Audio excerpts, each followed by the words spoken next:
नमस्कार। मैं हूं आलोक मेहता।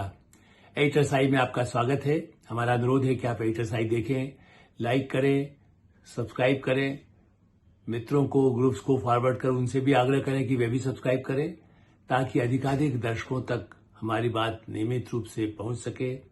उनकी राय और आपकी राय कमेंट्स के रूप में भी हमको बराबर मिल सके।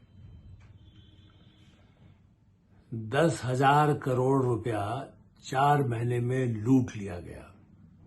10,000 करोड़। और यदि वैसे हिसाब लगाए तो पिछले 3-4 वर्षों में, 4 वर्ष यदि कह लीजिए इसको मिला करके, 33,165 करोड़, 33,000 करोड़, ये ठगी और लूट के पैसे बता रहा हूं। भारत में इतनी बड़ी, इतना लूटमार, डकैती, और ठगी में डकैती ही कहूंगा, और ठगी तो है ही, क्योंकि ठगी क्योंकि तरीका वही अपनाया गया है कि ठग उसमें कहीं न बंदूक चलाना है, न किसी के यहाँ चोरी करना है। देखिए इतना बड़ा अपराध डिजिटल युग में, इतनी क्रांति के बाद सारे संचार साधन आ गए, और उसके बाद ये ठगी बैंकों के माध्यम से लोगों के घरों में जो पैसा रखा है, उन्होंने बैंकों में रखा है, जो उनके मोबाइल में रखा है, जो उनके कंप्यूटर, लैपटॉप, आईपैड, जहां उन्होंने उसके कोई भी रिकॉर्ड रखा है, उससे गायब होने का ये आंकड़ा, उससे भारत सरकार बहुत ही चिंतित है। राजनीति की बात सब करते, लेकिन ऐसे मुद्दों पर, जैसे नकली दवाइयां, कितना खतरनाक, जहर से भी अधिक खतरनाक यदि आप कहेंगे नकली दवाइयां लोगों को जान लेने। कैंसर की दवाई का पकड़े जा रहे हैं। कैंसर तक की दवाई को नकली बना देंगे, खाने पीने के पदार्थों में नकली बना करके बेच देंगे। उसी तरह से जिस तरह का ये अपराध है लोगों के लिए, उससे आप सोचिए 10,000 या 30,000 करोड़ से भारत में कितने शिक्षा संस्थाएं, यानी स्कूल, कॉलेज, यूनिवर्सिटीज बन सकती हैं। अंदाज लगाइए, यही पैसा यदि उनमें लग जाए तो कितनी बड़ी बात होगी। और भारत में संचार क्रांति इसलिए हुई थी कि सामान्य लोगों को उसका लाभ मिले, लोगों को अधिकाधिक, उससे कह सकते हैं कि समय भी बचे और बड़ा ही तत्काल पैसा इधर से उधर जहां पहुंचना है पहुंच जाए।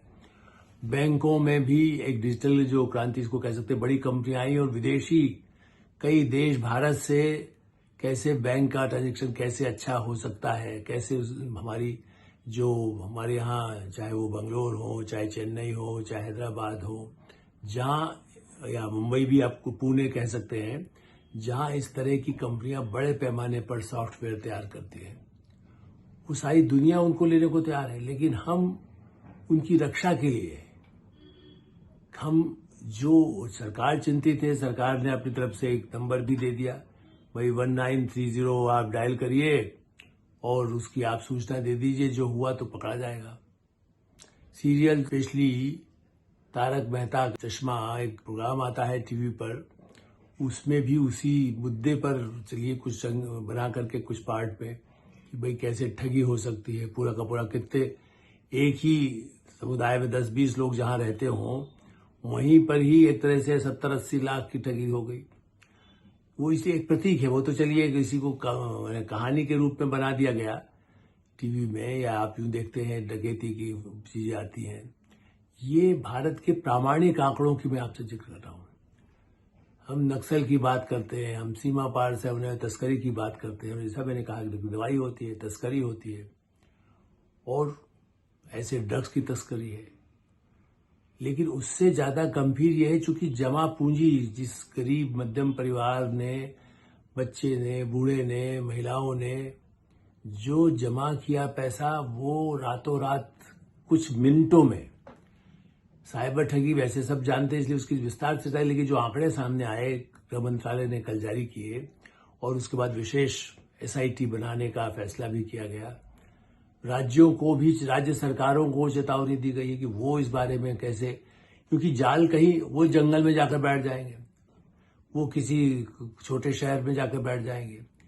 कुछ तो ये भी सही है कि वो अफ्रीका और या दुनिया के किसी और देश में, खास करके ऐसे देश जो भारत के चाइनीज तो इसमें बहुत एक्सपर्ट माने जाते हैं, वो भी इस तरह की ठगी को प्रोत्साहित करते हैं। वो उनका एक लक्ष्य दूसरे ढंग से भी होता है, भारत की इकोनॉमी को डैमेज करना। इसलिए आप इसे केवल भारत के भारतीयों के साथ जो अपराध हो रहा है, मैं उसे अपराध नहीं, ये भारत विरोधी षड्यंत्र है। 30,000 करोड़ रुपया भारत की इकोनॉमी से जो ठगी से यदि कोई छीन कर इधर से गड़बड़ करता है, आप इससे अंदाज लगाइए वो भारत के विकास की यात्रा को कहीं न कहीं कैसे चोट पहुंचाई जा सके, घायल किया जा सके, नागरिकों का विश्वास बैंकिंग सिस्टम से उड़ जाए। और ये debit card, credit card, UPI, ये सब जहां जो नंबर है उस नंबर से कैसे मैसेज भेजा जाता है। लगातार मैसेज आते हैं, आपका ये कर दिया जाएगा, आपका अकाउंट बंद होने वाला है, आपका तुरंत पासपोर्ट खत्म होने वाला है, आपका वीजा खत्म होने वाला है। भारत में नहीं, ब्रिटेन में, अमेरिका में और वो पश्चिमी यूरोप के देशों में भी ऐसा, खास करके वो निशाने पर होते हैं बुजुर्ग या ऐसे युवा जो स्टूडेंट्स हैं, उनको निशाना बनाया जा रहा है।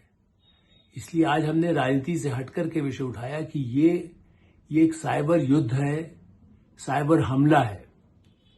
देखिए, हम जब कहते हैं ना कि साइबर अटैक हुआ, उन्होंने मिसाइल छोड़ दिया, आप दिन रात हम मिसाइल की चिंता कर रहे हैं, गाजा में वहां पर क्या हो रहा है, और यूक्रेन में क्या हो रहा है, और रशिया में क्या हो रहा है, ईरान में क्या हो रहा है। आपके यहां जो सीधा साइबर अटैक है, उसके बारे में कैसे जागरूकता बढ़ाई जाए। और मैं कहूंगा सरकार कितना डंडा, हर घर में तो लेकर के बटन लेकर के नहीं घूम सकती है कि कहां पर कोई आप इस पर बटन मत दबाइएगा, लेकिन हाँ, उस जागरूकता में जो ऐसे ऑर्गेनाइजेशंस को सरकार सपोर्ट करे, सरकार करे, गैर सरकारी संस्थाएं करें, बैंक करें, लोगों को कैसे अवेयर किया जाए, उनको कैसे डिजिटल की उपयोग करना सिखाया जाए। हुआ ये है कि हम विदेशी मेहमान आते हैं, ऑस्ट्रेलिया से आ रहे हैं, अमेरिका से आ रहे हैं, जापान से आ रहे हैं, जर्मनी से आ रहे हैं, ब्रिटेन से आ रहे हैं, सऊदी अरब या संयुक्त अरब अमीरात से आ रहे हैं। उनको दिखाया जाता है ले जा करके मेहमानों को, विदेश मंत्री को, प्रधानमंत्री को, राष्ट्रपतियों को, कि देखिए भारत कितना डिजिटल क्रांति कर चुका है। एक सड़क पर बैठा हुआ है, चाहे वो सब्जी भी दे रहा है या चाय पिला रहा है ठेले पर, वो भी जो है वो डिजिटल का इस्तेमाल कर रहा है। एक तरफ ये गौरव की बात है कि दुनिया में सबसे अधिक बैंकिंग में, जिसको प्रधानमंत्री नरेंद्र मोदी, वित्त मंत्री निर्मला सीतारमण, गृह मंत्री अमित शाह, ये जब भी कोई बातें बताते हैं तो उसको लेकर के इस गौरव की बात भी कहते हैं। कॉमर्स मिनिस्टर पीयूष गोयल फिर वो व्यापार के लिए दुनिया भर के लोगों से बात कर रहे हैं। तो भारत की स्थिति मजबूत हुई है, भारत की इकोनॉमी मजबूत हुई है, चौथे नंबर की हमारी इकोनॉमी हो गई है। लेकिन उस पर ये जो डाकन है, जो लूट रही है, ये डिजिटल है। इसके लिए गैर सरकारी संस्थाओं को भी कैसे आगे लाया जाए। जो ऐसी कारपोरेट कंपनियां हैं जो जिनके पास CSR है, क्यों वो उस तरह की जागरूकता अभियान के लिए आगे बढ़कर के, जिसको कहते हैं डोर टू डोर। भारत में डिजिटल के कारण राजनीतिक लोगों ने मिलना कम कर दिया। मैं इसलिए कह रहा हूं, राजनीतिक दलों को जो नुकसान होता है उसके पीछे यही है कि वो सोचते हैं कि जो सामान्य, उनका जो कमिटेड प्रतिबद्ध है वो तो करे, उस पर कोई दिक्कत नहीं, वोट डालता है। जो कमिटेड नहीं है, जो ढुलमुल रहता है, जो सोचता है कि क्या करना है, किसको वोट दिया जाए, न दिया जाए, तो वो नहीं देता है, क्योंकि लोग उससे संपर्क नहीं करते। उसके दो चुनाव जीते, उसके बाद नमस्कार, कोई घर घर जाकर डोर, पहले जो होता था कि आप लोगों के भाव उनके पूछेंगे, उनके परिवार का कष्ट, उनका कोई बीमार है तो उसको मदद करेंगे, वो लगातार, मैं नहीं कह रहा खत्म हुआ है, लेकिन कम होता जा रहा है। आप मैसेज भेज दीजिए तो सुनवाई होगी। बैंक में कोई, अब आप जो बैंक के नंबर देते हैं, क्या सरकार उसको, रिजर्व बैंक सुनिश्चित नहीं कर सकता कि भाई आप एक नंबर पर फोन करेंगे, वहां कोई न कोई बैंक का एक आदमी बोलेगा। वो किसी को ठेका दे दिया जाता है कंपनी को, वो उस पर कई भाषा में बोलेगा और उसके बाद कहेगा नहीं आप ये बटन दबाइए, वो बटन दबाइए, तब तक तो आदमी सब गड़बड़ हो जाता है। तो भारत का हर 140 करोड़ जनता इकोनॉमिकली यदि अच्छी भी हो रही है तो वो इतना ही डिजिटल से, वह ऐसे 50 लोगों को जिनकी आप यदि सर्वे करेंगे तो मिल सकते हैं जो उसका उपयोग करना जानते हैं कि पैसा स्कैन किया और दे दिया। उससे अधिक उनके पास जानकारी नहीं होती, उससे अधिक वो समझ भी नहीं पाते हैं। ऐसे लाखों लोग हैं।